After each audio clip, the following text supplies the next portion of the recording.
You are one of the most dynamic women that I've ever met. You're also an author. Dungeons and Dragons. Yeah, I do that. Amazing I didn't voice. write Dungeons and Dragons. No, I did. Yeah, sorry. But like everything that maybe somebody wouldn't expect when they first meet you, you do. And I think that is brilliant. One of the things that I've learned is all you really need to do when you're trying a new thing is survive it. Yeah. Because when you try something new and you don't die, you train your whole primitive system that says change is bad because I could die. You train your system to say, oh, it's actually not that bad. Join me, Sasha Pieterse, on Women in the Nude, Season 2, where we bear it all except for our bodies. Leave that to your imagination. Welcome to Women in the Nude.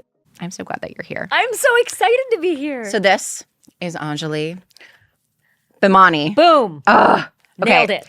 Everybody pronounces my last name wrong, which we have talked about. And so I get anxiety about this with podcasts because I want to do it right. Yeah. So the thank good you. news is you do it at the beginning of the episode, which means you can always pause and redo it. Exactly, But you nailed it on exactly. the first try. Sort of. There was an awkward pause. That's all right. That was just a pause to make sure it was right. There you go. It was There a you go. pause for emphasis. I appreciate you giving me the grace there. Well, I'm just so glad that you're here. So we haven't gotten a lot of time to get to know each other. But for everybody who's listening, Rick, your husband, produces the podcast. Yes. And he is wonderful. And by the way, what is so great is that he is your biggest cheerleader. I could not, I have no clue what I did in this life or a previous life to be able to walk this particular path with this man. Like he definitely feels the same way about you. He is, we are the luckiest of people. And it's funny because when people are like, well, you have such a great relationship, give me some relationship advice. And I'm like, I don't know what you should do. I just know what works for us. Right. Every relationship please is don't different. think that we know what we're doing. We know what we're doing with each other. Like Yeah. we know how to make this work together. Totally. But being each other's biggest champions is a good part of it. I seriously, I mean, I feel like from our first meeting, some way or another, he mentioned you. Like every time. Yeah. And it's beautiful and it's so sweet. And I love that. I do the same things. I kind of drive people crazy. I'm like, if No. you've been with me for 5 minutes, you've heard me talk about my husband. It's great. It is so wonderful. And it's like a testament to your love for each other. It's beautiful. It's a beautiful thing. So I was able to meet you finally, which I was so thrilled about. And I'm so glad and honored that you wanted to come on the podcast. I'm thank so you for grateful joining that you us. brought me on. I just love the concept of women in the nude. I love the concept of like unplugged, stripped down. We spend so much time having to put on some kind of armor Yeah. in the world, and being able to, even your set is conducive to just being comfy. I'm like, wait, I can take off my shoes. I don't have to worry about what I'm wearing. I can just like put this on as a shawl, and now Yes. I feel sexy and comfy at the same time. What is this dark magic? I'm so glad. It makes me really happy. That's the environment that I want to create. And I think, to your point, for so long, I mean, I've been in the entertainment industry for so long. For so long, I've been putting on a face. Yeah. And I think there was this idea that, you have to be appealing to everybody all the time. You have to say the right things. You have to not say certain things. And honestly, I'm so tired of that. That takes so much work. It's exhausting. And of course, like to some degree, I want to make sure that I don't, I'm not mean to anybody or don't want to, there's a certain amount of humanity that you need to basic keep. human decency. Exactly, yes. But overall, when it comes to women's health and issues and the taboo topics that we just dance around all the time or don't leave space for ourselves to talk about, I'm glad that I was able to do this, but also that people want to come on the show and want to talk about it. It's such a relief. It's such a relief. And I do think that we are moving in such a great direction right now, specifically in terms of that. Like you see so many women, you see so many A-list actresses being completely honest and unstripped, unplugged, whatever you want to call it, stripped down about their experiences as they're getting older. And not necessarily the line of bullshit that we're sold that after a certain age, your shelf life is over. Because I got to tell you, the older I get, the better life gets. The older I get, the better roles start showing up. Yeah. People are, and you're taking things into your own hands. And especially someone like you. I mean, you're so young and already I'm like, Jesus, she's taking over the world. God help you when you're my age. You're going to be like, I own 7 countries and I am going to help everyone in the world. Yeah. Well, I appreciate the compliment. Thank you. But I absolutely agree. I think we are moving in the right direction in that department. Absolutely. I think women are, like you're saying, getting more comfortable with it. The shelf life thing, I'm so glad that you brought that up because it is wild to me. And I've had this thought for a long time, since really young when I was acting in the beginning, that a lot of women had this narrative of like this time limit, like you expire in the industry as an actress. And I always thought like, there's always a role for you. Yeah. There will always be a role for you based on, even if it's not what you want. Even when you're playing a grandma, I look at somebody like Betty White and I'm like, she is incredible. I love her career. I would, aspire to have the longevity that she's had.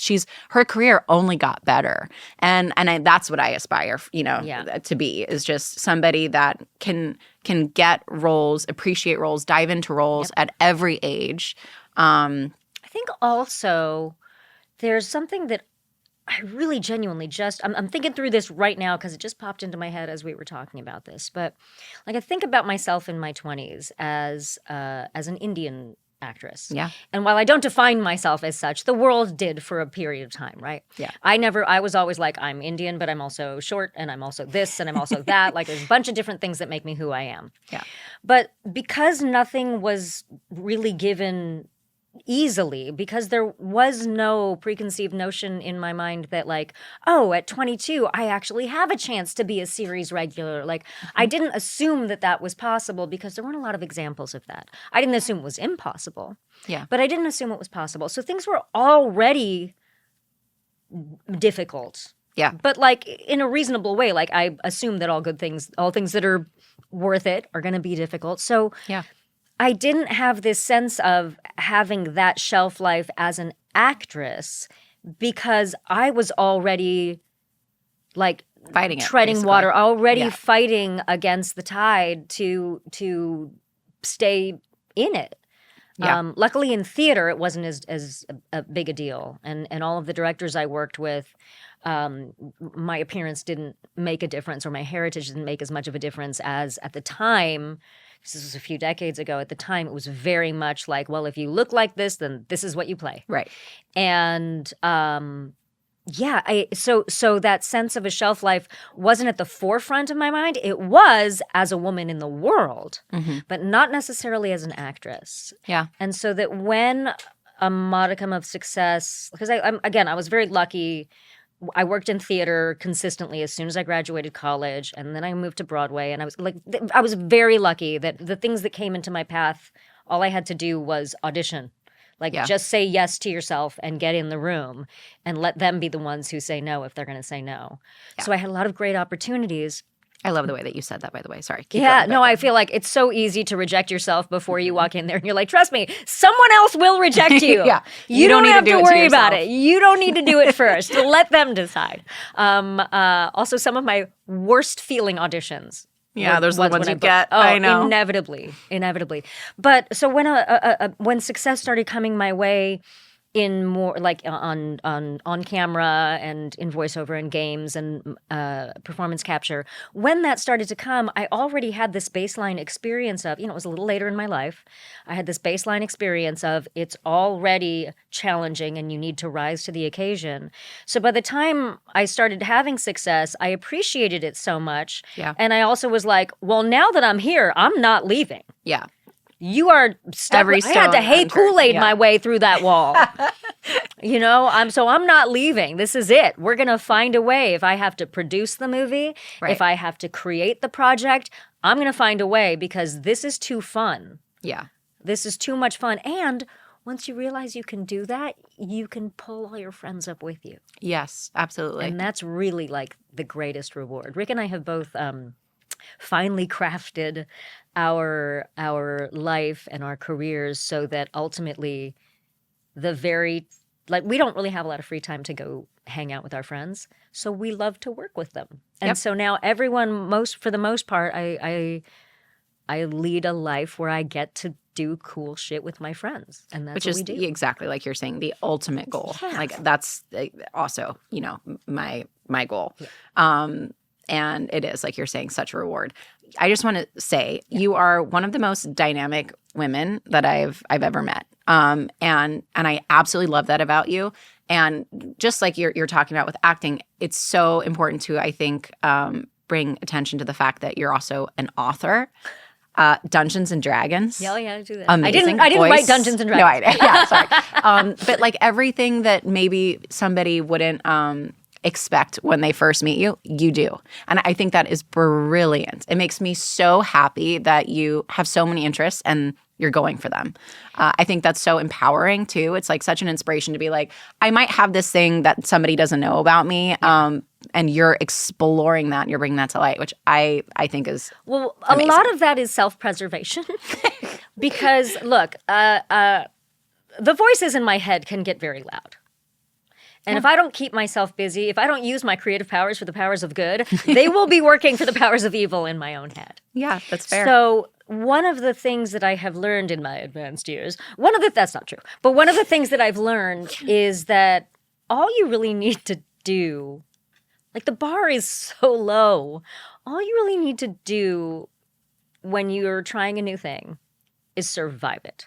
Yeah. That's really all you need to do, because when you try something new and you don't die, you train your system, you train your amygdala, you train your whole primitive system that says change is bad because I could die. You train your system to say, oh, it's actually not that bad. Yeah. I can trust myself a little bit more.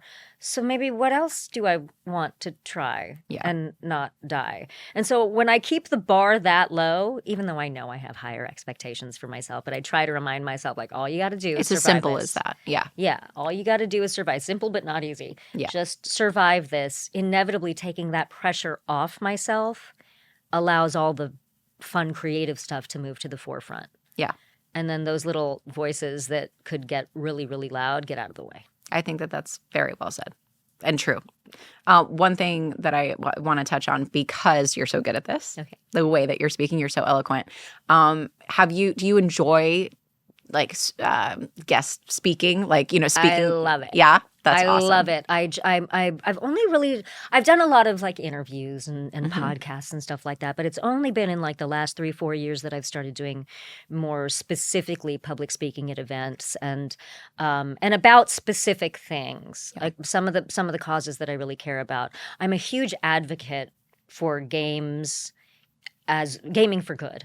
I work with an organization called Games for Change, which is all about exactly doing that. It's about helping game developers and gamers come together, helping sort of preach the gospel of games and how we can make the world a better place with them. Because a lot of people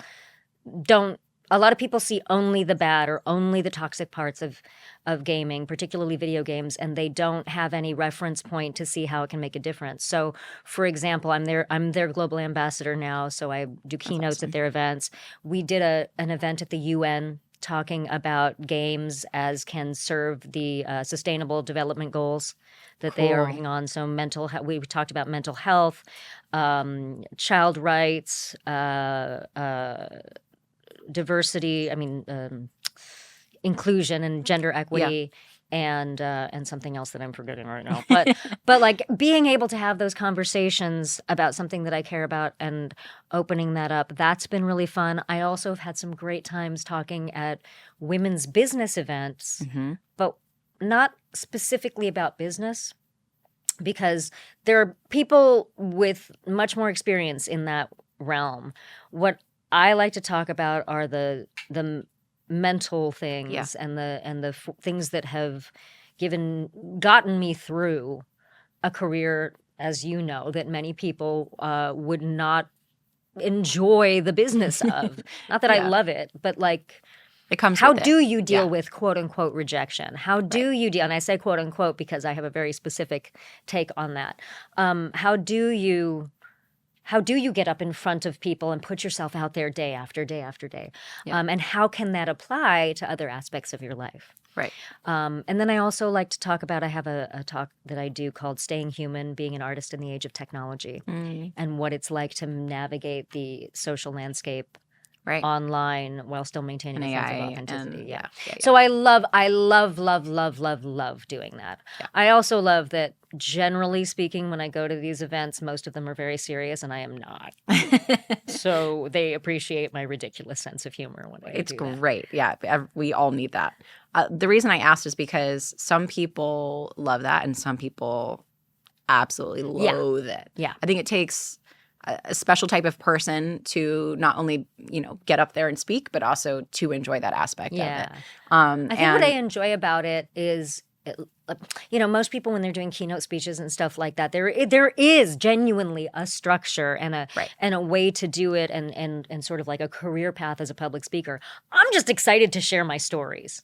It's how my web series started. It's how the book came out. I'm just like, ooh, this story could help someone. Let me share it with you. And so when it becomes about sharing with the audience, just like being an actor, it becomes about like, I'm going to take you on a journey. Let's go.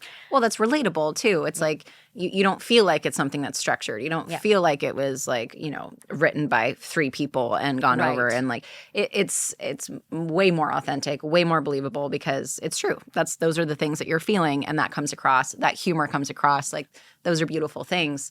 I haven't done a lot of public speaking, but I've done a little bit and I kind of have the bug. Yeah. Not a big one, just a little one because it does still make me really nervous. It's just, it's also, I don't have a lot of practice in it. Yeah. So I'm learning from women like you who do it so well, how cool it can be, the amazing effects that it can have. But I really want to talk about Dungeons. Actually, first I want you to talk about Rejection because you had a note about that. And then I want to talk about Dungeons and Dragons. This is something, and I have my friend Michael Kostroff to thank for this. He is, if you look him up, he is an actor you've seen in like everything. He's just a journeyman actor, and he teaches an audition psych class.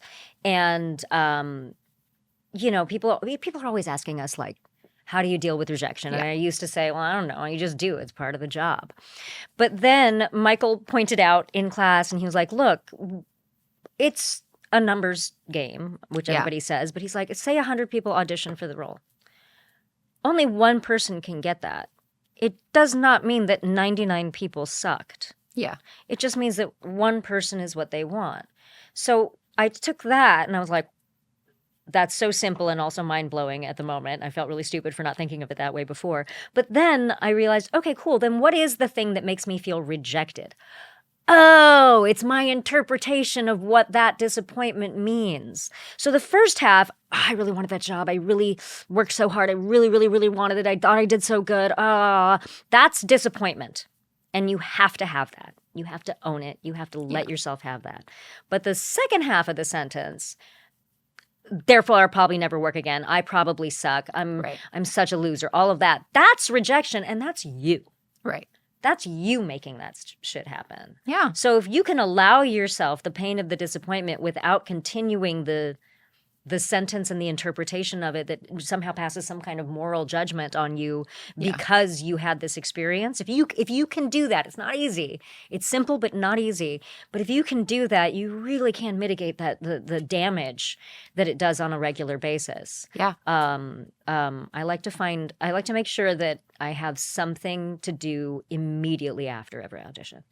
I think that's smart. So that I can't think about it, overthink about it. Yeah. I started in the industry when I was around 4. I don't know. It's like 3.5, 4 modeling commercials, but like theatrical lines around 4-ish, early 5.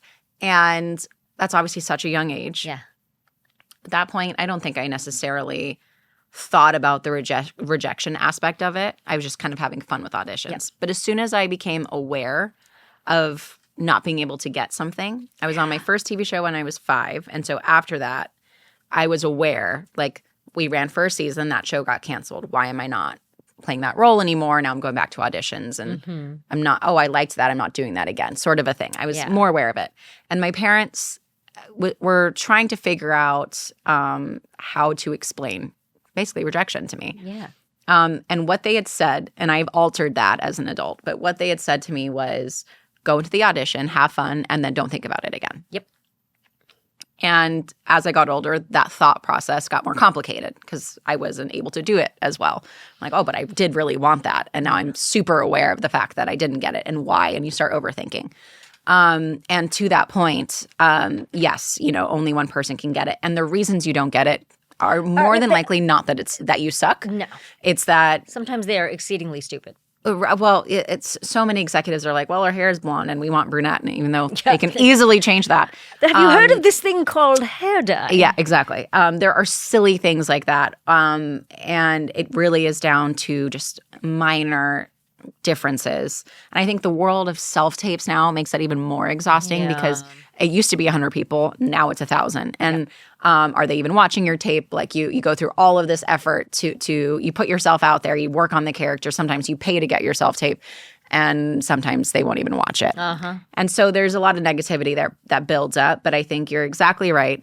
It's allowing yourself to have that disappointment, which I've gotten so much better at. And then I still take that sentiment of, okay, now I'm going to forget about it. Yeah. I put it out there. I did my best. And now I'm going to walk away from it. And if there's more there, that's great. Yep. If there's not, that's okay too. And again, it's not easy. I'm not great at it. I just this is a practice that I have found helps. Yeah.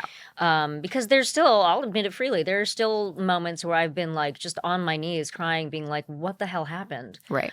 I thought this was a sure deal. What happened? But that's still, if you can just keep that in the disappointment bubble, package, and then move forward from it. Have you ever been replaced? Yes, on one animated series, and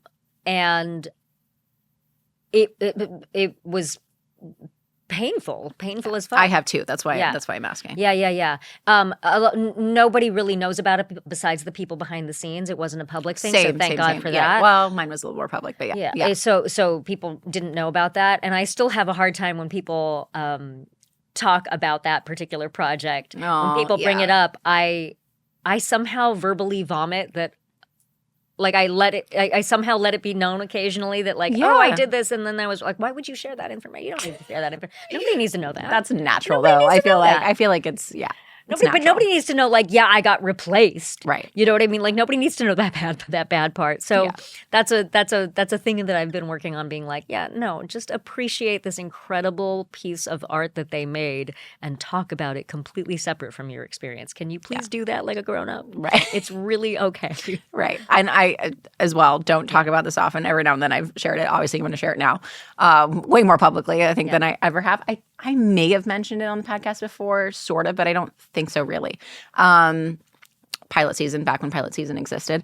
I got this pilot and it was a live studio audience, which was something I never done before. Obviously a lot of rehearsals involved. It was a comedy, so I wasn't used to doing a lot of comedy either. And I think I was 11. Oof. Maybe 12. I think I was maybe already 12. I was so excited, obviously. We had done so many rehearsals. I had my dressing room. Everything was set up. Like, obviously, papers are signed. You know, you always say that, like, once the ink is dry. Not in every case. I already did all of our press, upfronts, all the things. All the things. And we rehearsed the night before or the day before. And that night we got a call that I had been replaced by, it's always like down to 3 girls, right? So it was one of the other girls that we had tested with, or that I had tested with. But wait, okay. No explanation why. I got this long letter from the amazing actress that was going to play my mom, with her shock. She has had no idea why. Completely shocked, and just kind of like knowing, I'm sure, like the disappointment that I felt. Like it was a beautiful, really sweet letter. And so that was hard. That's not one, like, I don't care how many coping mechanisms you've got. That's brutal. Yeah, it sucked. It totally sucked. Brutal. And so then it's like, with no explanation, everything runs through your mind. Yeah. Like, what did I do? What did I say? What did I... Just give me an answer so I'm not making up worse ones. Exactly. In my mind. And I mean, I thought that all of our rehearsals went well. I mean, I wasn't like over directed. It wasn't like somebody was like trying to get me to do one thing and I couldn't do it. Like there was no sign that I could see as to why. So who knows? And I went from that to then testing for Pretty Little Liars a couple months later, and I got that. So I would much rather have that show. Hopefully that other pilot just tanked. Well, it actually did. Yay! It did. Sorry. It ran for a season. Sorry, I don't mean to revel in the pain of others, but nobody else who's on it is here right now, and so I care more about the person in front of me. It ran for a season. It got canceled on the I think the third episode, and they ended up airing the rest of it. But yeah, Gotcha. it didn't get a. Yeah. It didn't get there. Yeah, your consolation prize was pretty big. It was pretty big. And it's not that I wished that on them, but it was every commercial, everybody that talked about it. You know, we had like the family celebration dinner and like you get so ready for something and you're so excited about something. And for that to happen was Let me ask you this. So similarly to like I feel like betrayal comes in many forms. Betrayal Comes in many forms. It's not just someone cheating on someone. Right? And I read a book once where it sort of defined it as taking away your concept of what is real, taking away your concept of reality. Someone really pulls the rug out from under you. What did you do? Because I think about that and I'm like, I would be afraid. I would feel so unsafe. Yeah, like that was going to happen again. Like that could, but that even could happen because it's not anywhere in your mind when you've moved that far along. So as someone who was that young, was Pretty Little Liars so close on the heels that you didn't have as much time to kind of No, I think it was almost better that it happened at that time. Yeah, I've always kind of been older than I am. Like I've.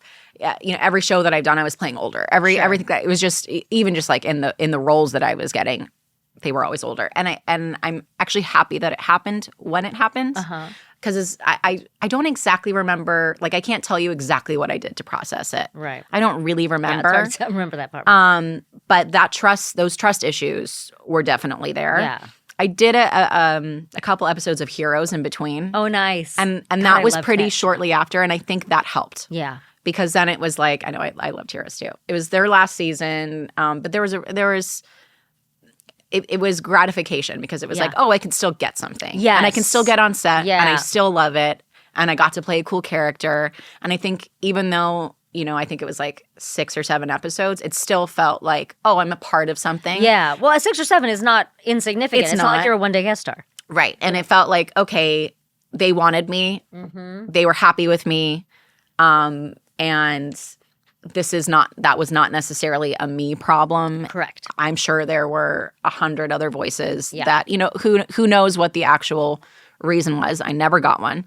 But I think getting something, you know, shortly after was very helpful. Was the healing aspect. So much of this industry is like dating.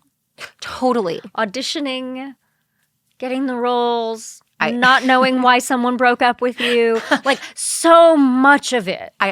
So talk about like always being older than I am. I had just broken up with a boyfriend. And you sound so silly. You're like 11, 12 or whatever. He was much older than me. And he had cheated on me. So I felt like the betrayal of that show. And then this like guy that, of course, at that age, you're like, he's the everything. one. Yeah, exactly. He cheated on me and his favorite show was Heroes. He like was obsessed with Heroes. I mean, it's not like she planned it. I did not. Thank you, universe. But I just had to throw that in there because there are certain things that happen to you. Yeah. That there's just humor involved. Like there's certain things that happen where you're like, you know, it's not even the like this happened for a reason. It's just like, you know, life throws some things at you that can suck, but can also be really funny and good in other ways. 100%. I have so many moments like that because without going into too many specifics, I have a lot of like, oh, sorry, I won life. Yeah. I have like those moments yeah. where you're like, I didn't intend for this to happen, but sorry, you had your chance and then now here I am. Yeah. And I think in so many ways, like karma is involved in that, you know? Like nobody's perfect, but if you're putting effort into trying your best to be a good human. You're not always going to get it right. You're going to make mistakes. You're going to have bad days, but the people that maybe are not so good at putting good energy out there, it doesn't last forever. I got to be honest with you. Why do we say that? Why do we say I got to be honest with you? What am I going to lie? I got to lie. Let me lie to you real quick. I'm going to lie to you real quick. Okay, let me just tell you a big old lie. No, but we weren't a very devout Hindu family, but my grandmother was very, very versed in the scriptures and all of that stuff. And when we spoke about karma, it's a very different feeling, and then rather than like good things happen to good people, bad things happen to bad people, because like categorically, that's not the case. There are some people where you're like, I better step aside and wait because a piano's going to fall on them. They're so horrible, and it never does. Yeah. And then the most amazing people, terrible things happen to, right? Yeah. So I don't think of it so much as like the tit for tat plot moments of your life, but for me, the way I've interpreted it is that karma is your own moral guidance system. When you know you've done something that you don't feel is morally right, you start to kind of like gradually veer off course and make some bad decisions. Yeah. And until you can get right with yourself, it's very hard to continue to make good decisions for your right, because you got those voices in your head reminding you that like, hey, this thing you did, you were an asshole, or this thing you did was not good. This thing was by your own judgment. So, for example, there are certain parties that will remain nameless that don't seem to have a conscience in today's day and age, and do horrible things, and don't bat an eye.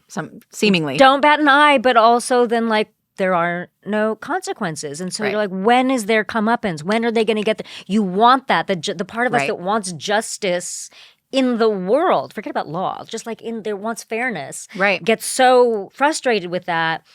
It's not fair. It's about being right with yourself, I think. I feel like karma is now. Karma isn't the future. Karma is how am I right with myself now? Because I can only make good decisions for myself. If I'm right with myself. I love that you said that, and I completely agree. And just to sort of add to it, I think even when terrible things are happening, if you are trying to do your best, there is a level of peace. Yes. And I don't, it depends on your personal spiritual belief system. I don't care what you believe in. Jesus, Buddha, cheddar cheese. Like, if it's the thing that gets you through the day, it's the thing that gets you through the day, right? Cheese. But it wasn't until very recently that I looked back on my life and I was like, wow, for all the shitty things that you've made it through, the universe has got your back. Yeah. Even when something horrible happens, if you just have not just the hope, but the knowledge that this is just happening now. Right. The universe is there holding your hand as you move forward, and something else is going to come. You are going to book that ex's favorite show, not to be shitty to him, but to give you that sense of like, okay, cool, I'm okay. Right. Those moments will, the signs pop in. Yeah, and the universe can surprise you. Yeah. And some of the things that have happened in my life that I thought were the worst ended up aligning my path in a more specific, like in a better way for me. Yeah. And if I hadn't just accepted and worked through and moved forward, I wouldn't have been able to have those experiences. Absolutely. Yeah. Same, right? If I, just for that example, if I was super stuck and I wasn't trying to get the next thing, or I didn't, allow myself to be disappointed and move on from that, I wouldn't have had a great audition. I wouldn't have, I would be in a much, mentally, a much less stable place. And yes, it's absolutely all the things that you said. And I just want to clarify, I really love my job, and getting Heroes and working on that show was not all about my ex. Of course not. But it was a great cherry on top. Yeah. It was a laugh for sure. Because, but yes. Anyway, not to dwell on that, but yes, everything in that way I think just helped me in that particular situation, and I've taken that and carried that through. Yeah, well, years it's evidence. After. It's evidence that the universe has got your back. Right. Which is a hard, look, I dealt with depression for a very long period of my life. And so much of that was based on assuming the worst could or would happen. Mm-hmm. And so I was constantly thinking about what that worst would be. Constantly, it was protective pessimism. Right. You know, if I'm prepared for it, no one can hurt me. Thinking if I'm that you're doing for yourself it, a service. Yeah, exactly. And so when I finally took that leap to be like, well, what if things can actually be, forget about good, neutral? Yeah. What if something just completely innocuous is going to, what if the rest of my life is me and this dog and, okay, there's no man, that's fine, but we're going to be okay. Like, what if?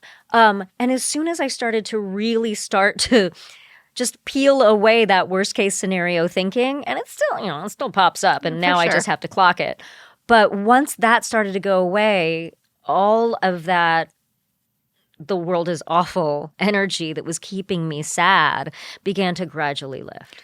I thank you for sharing that. I also want to note that I think that it's important that you said depression, because I think a lot of times it's labeled as stress or anxiety or and it can be all of those things. But I feel like stress is a cause, anxiety is a symptom, but ultimately depression is and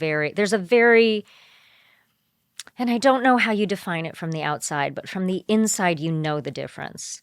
And one of the things that also really helped me is just a simple semantic change that my mentor, Kat Stone, helped me kind of clock, which is don't identify it as my depression. Right. Or my illness or my this. It is I'm feeling depressed. I'm going through some depression. It's a thing that is not you. You are not defined by what you are moving through. That is a thing. It's like a tropical depression. You don't call that my tropical depression. It's outside of me. Yeah. And it's just something that I'm working through. But yeah, you can just feel the difference when it tips over into that. And thankfully, since I've spent so many years working through, and luckily we are in a field where our job is to understand the human condition and ourselves and to learn how to play ourselves like instruments. Because I've had the luxury of doing that now, even if I get to that place or if I see myself on my way to that place, there are enough tools or enough pattern interrupts or things that I can throw into place to be like, no, we don't do that anymore. Right. Yeah, absolutely. Yeah, so important. And I think this is a little redundant because you've said this, but I think being open to change and being willing to evolve. It is the hardest thing. It's so hard, but it's so important. And I think the more you do it, the more open you get to it, the more okay, like you were saying, the more you survive it. Yeah. And the more you're okay with saying to yourself, okay, that means I have to grieve the thing that I'm changing. Right. I get it. It's not easy. No, but it's a allowing muscle. Yeah, but also allowing yourself that like, all right, if this has to change, that means I'm letting go of this thing that I love. Is there anything that I need to process before I jump into this? Right. Because I'm going to have to let it go. Yeah. And that's hard. And I think we're facing that in every aspect of our lives, and the society, world, all of it. No. And, going back to games a little bit, I think one of the things that we're doing as a society right now is everything is gamified. 100%. For better or for worse. Yeah, that's that second part is the qualifier. And I find that fascinating. Yeah, and it's been going on for a long time. For sure. It's been going on for decades. It's just that now, especially because we're all on smartphones and gadgets and stuff like that, everything is dopamine hits and notifications and tricking yourself into doing things. And look, I've spent many years tricking myself into positive habits by turning them into games. Right. But it can be a slippery slope, mostly because for me at least, I shouldn't speak for everyone, the quantification of whether I'm winning or losing in life is not always good for me. Right. It's fun if it's I hate elimination games because everybody doesn't get to play. I feel like dodgeball is like inhumane. Who invented that? Totally. So if it's a game that's me against myself and there's no loser, there's just getting better at it, that I'm here for, but it's the stuff where I'm, it's. I think that's a great point. Yeah. Also, the games that I love tend not to be score-based games. They tend to be story games. Right. Yes. And that is a great way to train yourself for life. Yeah. So that's a great segue for Dungeons and Dragons. Sure. Or as I like to, Dungeons and Dragons is one of many Yes. games like this called TTRPGs, which are tabletop role-playing games. Yes. So I am actually sad that I've only played D&D once. Well, we have to fix that. We do have to fix that. There's a couple things I want to note for the audience here. Okay. I want you to explain Dungeons and Dragons because you're going to do it better than I will. So that's one note. But half of our set, so when I started using this space and working with these wonderful people, we were deciding on what room our studio is going to be in. And we walked into this room and I was like, what is that? There's this incredibly beautiful table. And it's for, I'm sure you can play multiple games on it, but it's for D&D and it's beautiful. Like it's made of wood. It's gorgeous. It's stained like a lovely color. It's got like a landscape to it in the middle. And I know that it was used for Petco originally. Is that why it was built? No. It was actually built for another production a while back. Okay. And they had some challenges with storing it and whatever. So we took it apart and paid for storage and rebuilt it and changed the staining and stuff like that and sort of reconfigured it. I'm looking at it right now because it looks very different now than the original table. It looks like a Restoration Hardware table with a game in the middle. I'm very happy to hear that. But it's just a basic gaming table. Like you can play poker at this table. Right. You know what I mean? It's just a great what I love about it is that it's in the round. So everybody's playing, as a group together and facing each other. It's brilliant. I love it. And so when I walked in, I was like, but the super Petco love interested. thing that you asked. Yes.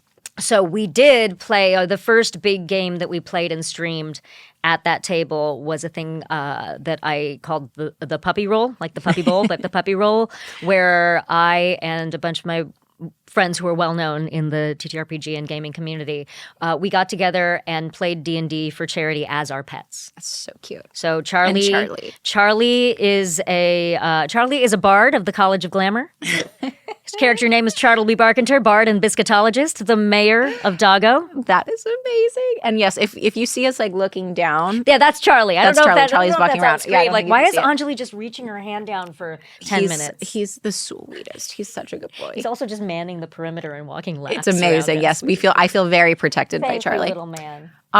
So the half of this room is for D&D, half of this room is for our studio, and I love it. I love that it's there, and I love the concept of the game, even though I've only played it once. It's also a testament to. I'm going to go back and talk about my husband. Yes. It's also a testament to how much my baby loves me, because when he first put together the studio, and we were in a much smaller space, and he was showing me the podcast table he had, and I was like, oh, what would be really nice is if we had like a game table that we could stream games at. It would just be like it needs to be a different configuration. That would have been so nice. And he was like, wait, what do you mean? What can I get for you? Like, how can I make this dream come alive? So we have a table downstairs in one of the other studios that's a smaller game table, and then this one we inherited. And so it's so cool.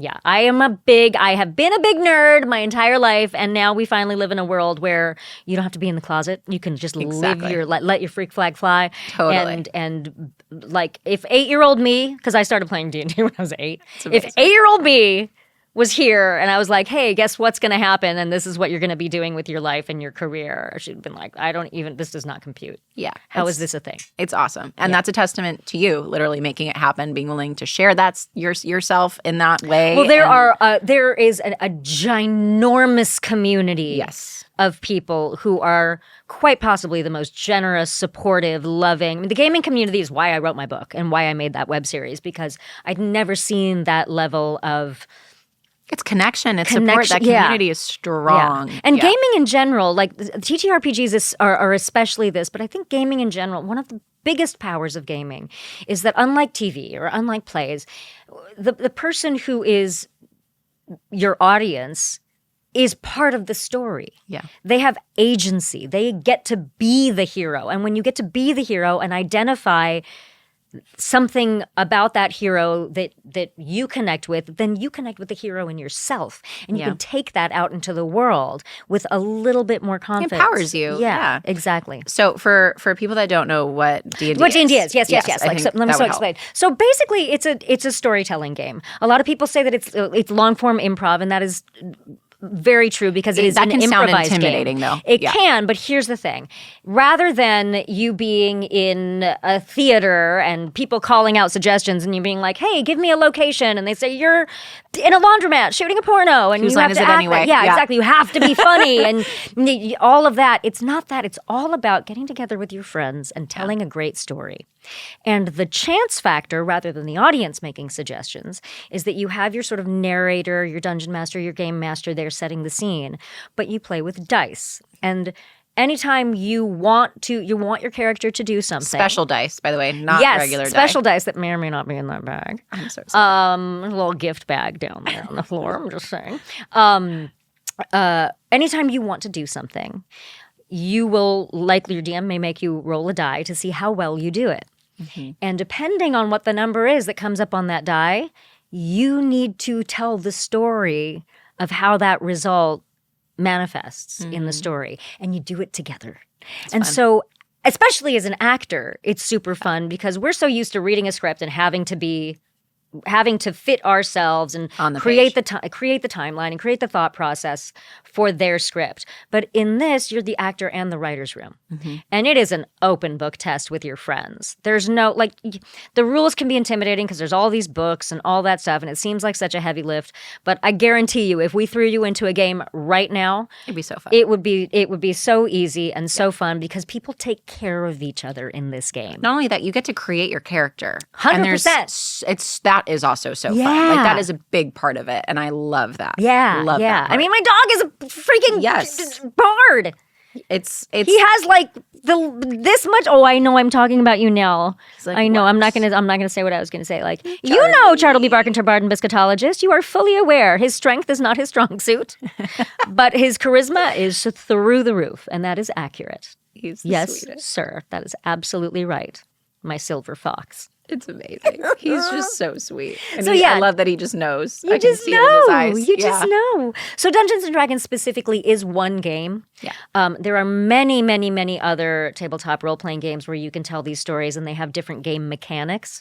But ultimately, a role-playing game is exactly that. You are playing a role and there is a game system there supporting you and your friends telling a story. Right. And it is magical. Yeah. It is absolutely. There are times I have played games where you could not have written, like no one would have thought to write the way that story went because of a particular die roll on the die. Yeah.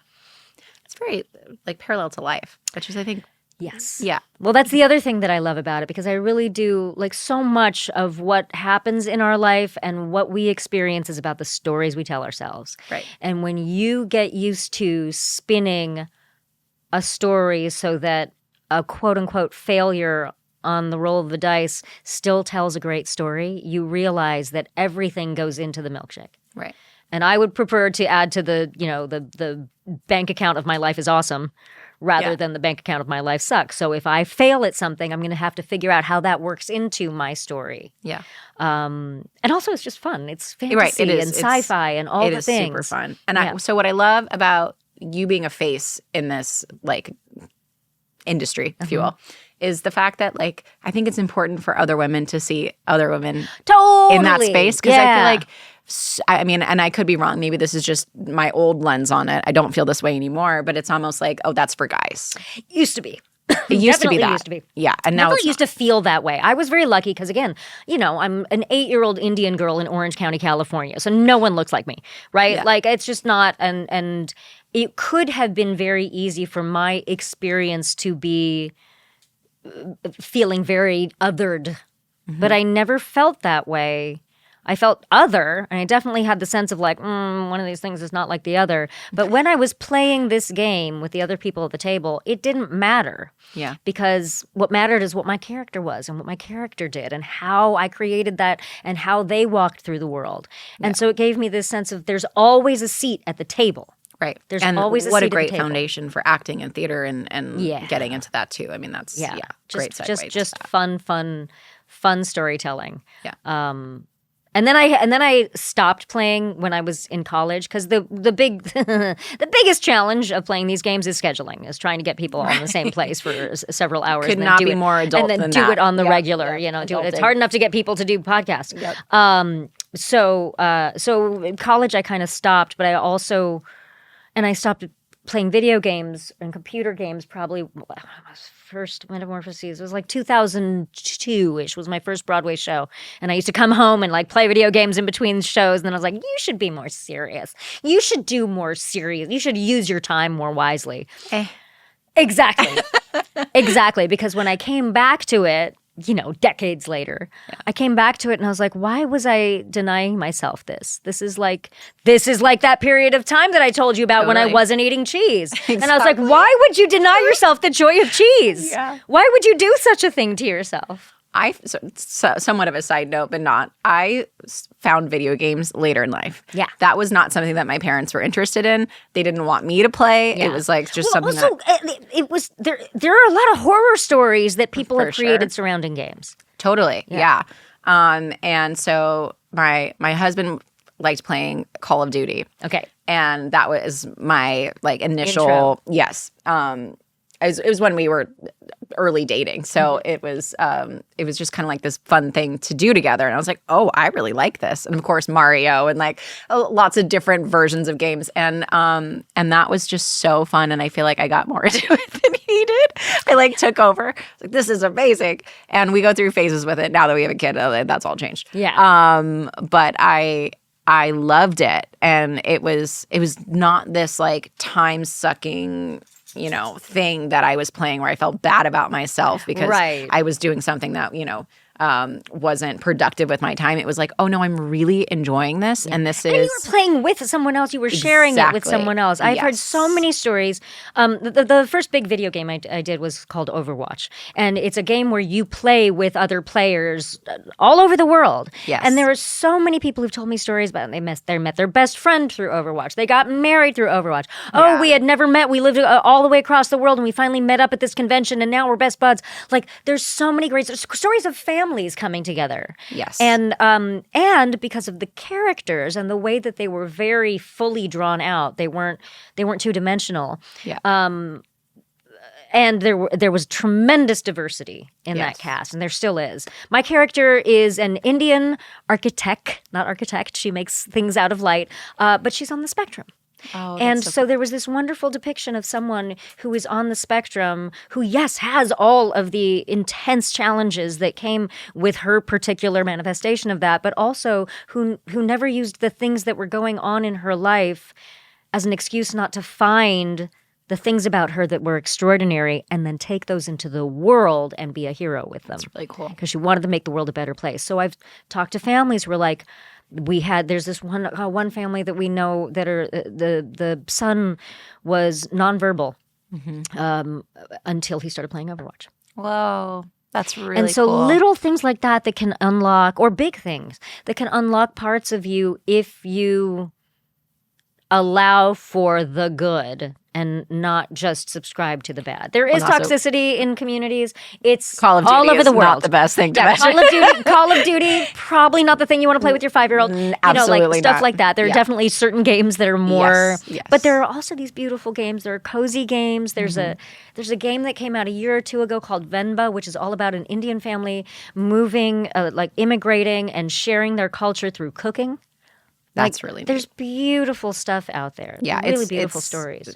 Like you're saying, there's a lot more to it than what's on the surface, and it's fun. It's really fun, and it's everything that we turn to now to decompress is escapism, to some degree. Yeah, and I think when you choose the right things, some of those things make your brain fire a little bit more, and some of them make your brain kind of dumb down. And I feel like that's one of the hardest parts about the modern age. Right. Is not succumbing to the things that seem like you're being productive and busy, or seem like, oh, this is something that I should be doing, but ultimately are just preying on your desire for more and more dopamine. Right. Rather than, if I'm playing a D&D game, I'm not on my phone for 2 to 4 hours. Yeah. And I am connecting with the people in front of me, and I am engaged in the present moment. Right.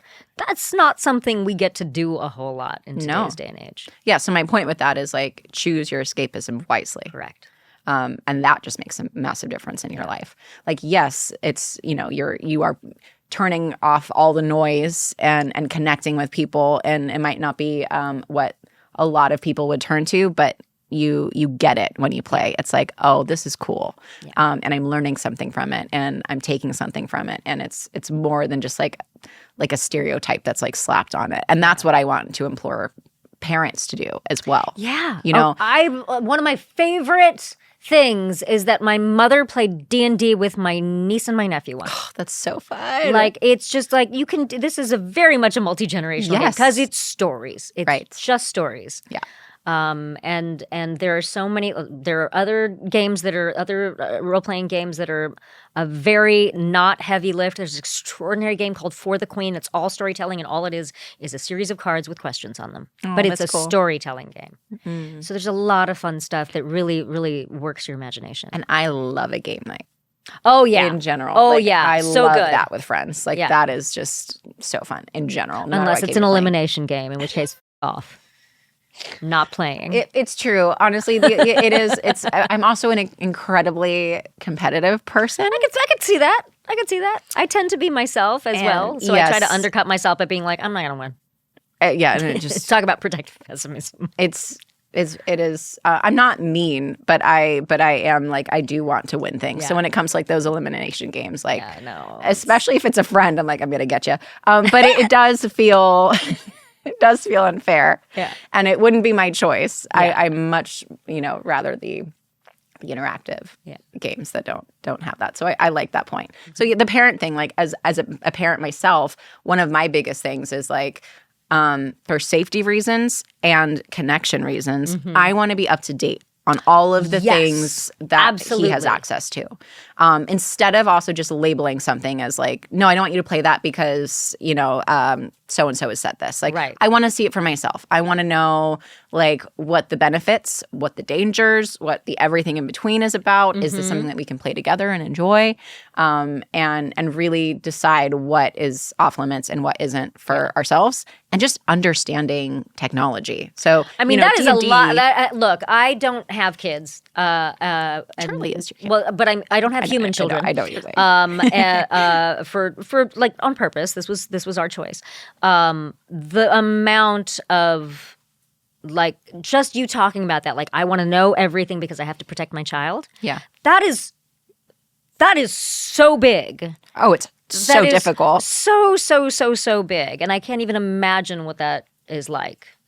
Like, I'm the girl who's, like, eating pop chips for dinner while I'm researching raw food diets for my dog. So I can't even imagine what it's like when you're trying to do that for your children. There are a lot of great resources out there, too, though. Absolutely. To help. And Auntie Anjali is always here. I mean, I come from, like, putting viruses on my dad's computer because I was downloading songs from LimeWire. Like, he knew nothing about what it was like, oh, why is my computer acting like this? And I'm like, I didn't do it. So it's, I don't want to be that. Yeah. I don't want to not know. Sure. And I love my dad. Like, I get it. But it does take work. It's one of those things where, like, if you don't understand it, there are negatives to it. But there are so many beautiful aspects and there are so many things that you can share. Yes. My friend Abubakar Salim, he is this incredible actor. He's on House of the Dragon. Ooh, okay. And he's on a bunch of other things, but he's also has been a gamer since he was a child. And he and his father bonded over games because his father would go get him a game. From like remember when we had Blockbuster and you can like check out games? Yes. We'd go get him a game. And they would, and this is how I hope I'm getting the story right. So I hope, Abu. And then he would let him play it, and then he would listen to him tell this, like talk about why he loves it. And they bonded so tightly because of games. Cool. And when his father had passed away and he was processing his grief, he ended up starting a game studio and creating a game that came out last year called Tales of Kenzerazao that was all about processing the grief of his father, but through the form of a video game. That's so cool. It's just the coolest story in the game. It's the coolest story outside of the game. And this is how, like, you watch how that goes from that little kid to this guy, and it's just that's the power. And I was going to say, it's like all about like the lens that you have on it too. I love that. I love all of it. But I want you to talk about your book before we wrap up, because not only is Charlie a part of it, which Charlie is a huge part of it. I love it. So the book was based on a series. 8th anniversary, right? 8th anniversary Best-selling of the book. series. So cool. So I did a little web series. I started it in 2017 called I Am Fun Size and So Are You, but we just called it I Am Fun Size, long story, short. And it started off as, I had wanted to do some kind of a blog or a vlog or something. And I'm a petite human being, and I was thinking I wanted to do something for petite clothing, but nothing really resonated with me. And then I met this extraordinary gaming community who were so supportive and so lovely, and I really wanted to give something back to them. And what I realized was that the one thing I have that no one else has to give is the story of my stories and how I lived through them. And that I got no business telling anybody how to live their life, because I'm just figuring out my own. But I can share stories with you that might be similar to something that you're going through when you ask me that question. Right. And no one wants to hear what they should do, but everyone will listen to a story. So that's what I started doing on the series. I basically said, send me your questions. I am not a doctor. I just play them on TV. But I can share stories with you of moments where I maybe went through this, and bring on other guests that I knew from voiceover and from TV, and bring them on to answer questions and share life stories. So that took off, and it was really, really fun. And then I decided that I wanted to turn it into a book. And so we did. And so I Am Fun Size and So Are You. Thoughts from a Tiny Human on Living a Giant Life is the full name of the book. And so Charlie good. is all over it. My illustrator, Vivian Trong, made these adorable cartoon versions of me and Charlie. And Charlie has sections in the book. So the book is basically you can read it in any order. Doesn't matter. You can pick it up, thumb through 5 pages and toss it. You can put it in your backpack. You can read it in the bathroom. Just don't tell me about it. You could do anything like that. It's not high art in terms of that. But it very much, I wanted it to be your buddy in a book, so that people knew that even as unique as their path is, they are never alone. Someone has either gone through something similar, or is just there walking beside you, not telling you what to do, but someone is always going to be there. There's always someone there, especially in today's world where we can get online and talk to people across the country, across the world. So the book itself, published it in 2022, and it went very well. And here we are today. So this is the 8th anniversary of the series. It is the 2020. I know. It is the 4th anniversary of the Kickstarter, the first run of the book. Nice. And then the book, the public publication of the book was in September 2022, and that's when it hit the bestseller lists. That's so awesome. Yeah, and it's really fun. There's pictures of my dog. Look, the book has a dog with a superhero cape on the cover. Cute. You got to get it just for that. Absolutely. But there are sections in there called Charlie Lessons, which are things I learned about life from this dog. And yeah, he's definitely been the harbinger of all good things. Yeah. Yep. Generally are. Yes, you are. Thank you so much for coming on the podcast. Thank you. This is so awesome. lovely to be able to have just a chill conversation. I'm so glad. I really appreciate it. Really, really loved this talk. Me too. And I think everybody will. Fingers crossed. Yes, they will. Absolutely. So much to learn from you, and I could talk to you for hours. So well, we'll have to do it again. I agree. I'll write another book. Yep, the next one. Yeah. Let me just go get on that in my copious free time. Make that happen. I love that you have this book. Oh, it's fun. You know I love to entertain. So I love to throw parties. I love to celebrate. It's just holidays, all of it. I find a lot of joy in that. And I wanted to create this book because of that. But there are so many things in it now when I look back where I'm like, oh, I would take that out. Oh, I would take this out. But isn't that cooking in general? Everybody. Totally. I have a cookbook from my mom. God bless her. She Xeroxed it because hers is disintegrating. It's The Cooking of India by Time Life Books. And cute. She has so many notes in it from over the years. And the notes are the part that makes the recipes good. Yeah. It's because your tastes change when you cook. You learn new things. Yeah. There are just things in there where I'm like, I would change this. I would change that. There's a couple of typos. I'm like, so many people looked over this edit. How does that happen? You know what? When I was working on my book, I was also working with a business coach, and he said, just know that no matter how many people look over this book, there will be typos in it. Oprah has typos in her book. It's going to be a thing. Don't worry about it. You'll get it on the next run. No, there's a bad typo in there though. It's like, so there's this delicious like mango jalapeno margarita, and I love that. But instead of saying 2 jalapenos, it says I think like 6. Oh wow, or something like that. I'm like, how did that happen? I've never put that many jalapenos in a blender. That's impressive. But hey, I'm like, who was trying to sabotage this maybe drink? someone wants it to be a little extra spicy. You So never know. I apologize to anybody that has made that margarita and been like, what is this? Just put more mango in it. That's a very Indian thing to do. Put yogurt in it. Put rice in it. Put mango in it. Put more That's things on it. Serve it to many more people. Yeah. And there's that.